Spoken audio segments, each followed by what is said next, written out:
Today I thought I'd drink out of my Spider-Man mug since today is going to be a very special video. I'm going to be reviewing The Amazing Spider-Man #1, written by Stan Lee with art by Steve Ditko and originally released in 1962. Pardon me. So, I'm just going to tell you the story about it and then I'll let you know what my thoughts are. So, the story revolves around Peter Parker looking for a job after his uncle was murdered and he's trying to help his Aunt May pay the rent. But he goes all over the city and every employer whom he reaches out to rejects him, saying, no, we don't want you here, no, we've got too many workers already, stuff like that. And in the meantime, Spider-Man's reputation is being dragged through the mud because J. Jonah Jameson, the owner of the Daily Bugle, is printing libel saying that he's a menace, and he's taking away the attention from the real heroes like his son, John, the astronaut.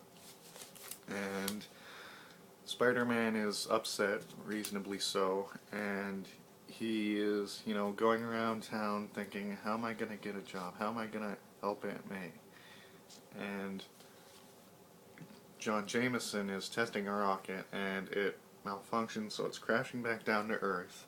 And in the confusion, Spider-Man, leaps into action and he saves him. But even still, the Bugle is saying, oh, he sabotaged the rocket, he's a menace. And so Spider-Man is, getting angrier about this.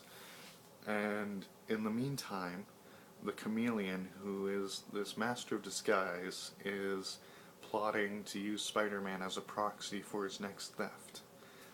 And so what he does is he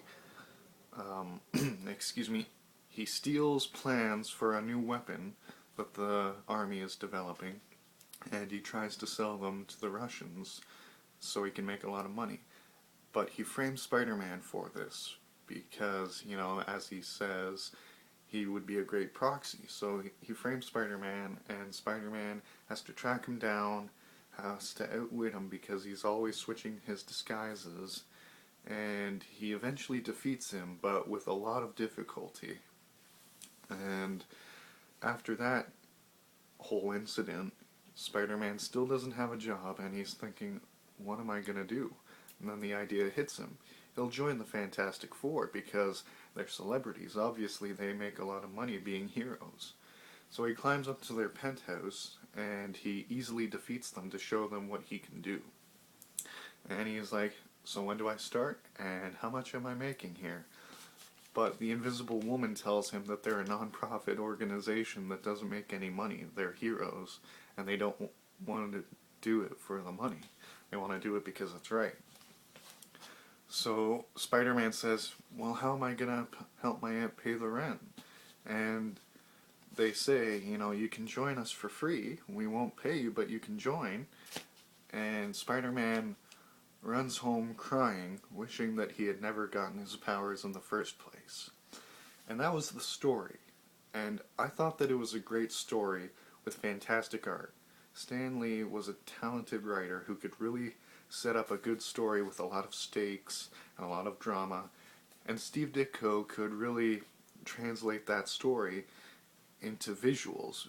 It was a great team up, and I'm just gonna bring this out and show you some of the art here because I really enjoy Steve Ditko's art and I wanted to show it off to you. So here's the cover. It's Marvel Milestones edition. It's a reprint with a silverish cover, and inside I'll show you some of the art here so as not to spoil too much. I mean, I've already gone over the story, but it's a great story and it's hard not to talk about. So here's some of the art here. Spider-Man doing his thing, and that's when he's saving John Jameson from the crash.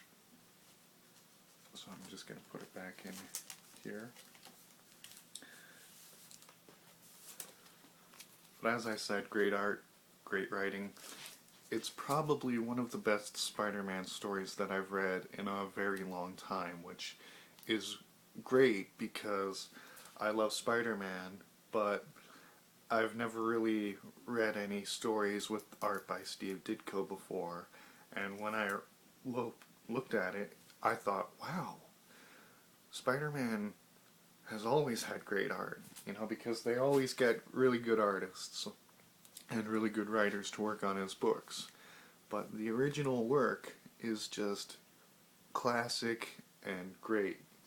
So I know I've been saying the same thing over and over, but it's just, I recommend that you try to read it for yourself so you can understand the feeling as someone who's been in love with the character for so many years, such as myself.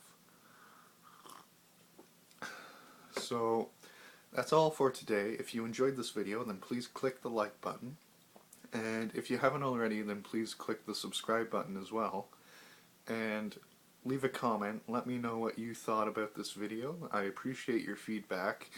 And if you've read this story, or if you've read some of the original Spider-Man stories, please tell me what you thought about that in the comments as well. So, with nothing else, then please have a great day, and once again, please subscribe if you haven't, and goodbye.